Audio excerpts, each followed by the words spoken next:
sano midkii jiray buuxsha aga buuxsameeyay garmadooba aan baqin.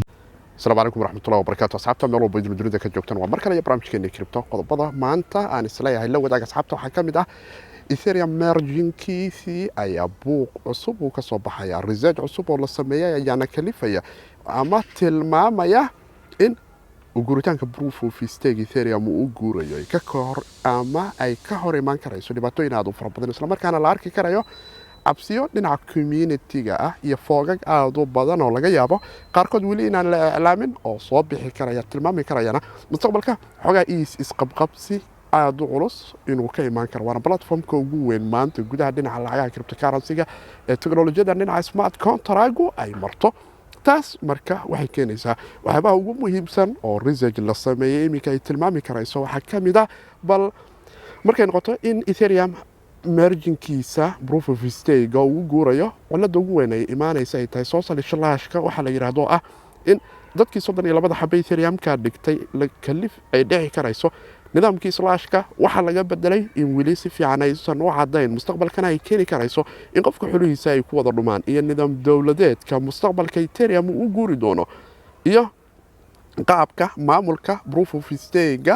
iyo nidaamkiisa dawladeed ee Ethereum mustaqbalka qolada hogaami doonta jaynku sidee buu ahaan doonaa nidaam dawladeed yaa ka dhax ahaan doona wili ma cadda nowdad kamiya noqon doona dadka voting iyo protocolka ilaalin doona oo fundinga developerska waxa soo dhan kaalin weyn ka qaadan doona markay noqoto dhinaca Ethereum Foundation inay ka saacidaan iyo community-ga yaa ahaan doona nidaam dawladeedkooda xaguubuna noqon doona waana meesha ugu adag oo coinanka proof of stake ah ilaa 2000 iyo 16 iyo maantaba intii soo baxdo idilba mar waliba ay ku fashilmayeen in nidaam dawladeedkaasi noqdo qaabka ugu macquulsan ee la isdhihi karayo waxa uu noqon karaa horumar lagu wada gaari karayo laakiin waxaan dareemi karaynaa isqabqabsigaasi qaybta marka ay noqoto social slashka in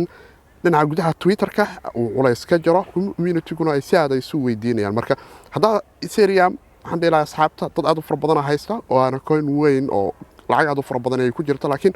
xogaa xuraantaasna way ka jirtaa markaanu fiirino uguuritaanka proof of stake loo guurayo Ethereum waxaanu dareemi karaynaa in 96.95% ba coinka dad aad u fara badan ay u guureen ama jaynku uu guuray proof of stake isla markaana fursado aad u fara badan laga dareemi karaya markay noqoto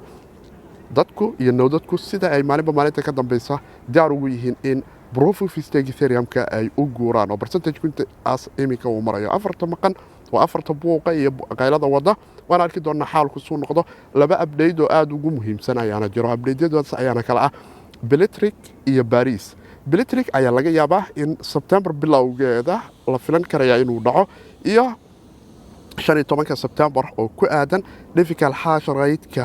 la filan karayo Paris Foga oo proof of stake u rari doona jaynka oo dhan inuu dhici doono haddii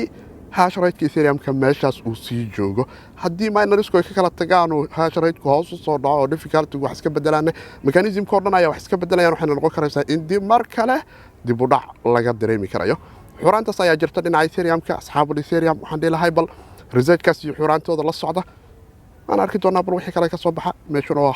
hawdkuna ma wanaagsan in lagu fogaado sidaas nabadina nooru kala tariyo in amaan Allah sano midkii jiray buuxsha aga buuxsameeyay garmadooba aan baqin dhalintooy isbiirso ballanteenu